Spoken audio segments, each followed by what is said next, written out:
In this video, I'm going to show you how to upload W-2 to H&R Block.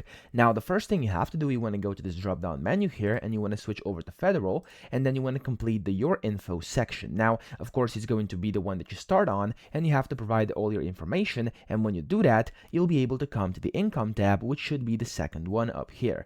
Now, first, you're going to have to answer a few questions, and it's likely going to take you to a page which is going to look like this. It's going to say, how did you earn money last year?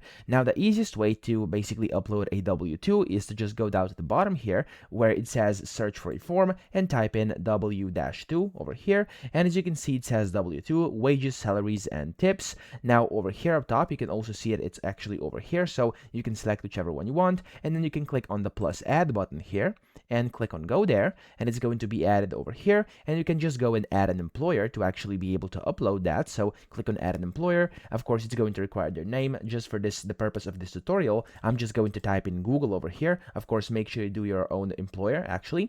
And then I'm going to click on next here, and it's going to allow me to click on add W-2. And here, as you can see, I can now either upload it as a PDF, I can snap a pic, or I can enter info manually. So if you want to upload that, you simply want to go and click on upload a PDF, or you could import it with your EIN over here in case you have it. Okay, so there's a bunch of different options you have over here. Just select the one that you prefer, and then that way you can upload your form. So that's it. I hope this video helped you out. If it did, please subscribe to the channel and help me out as well.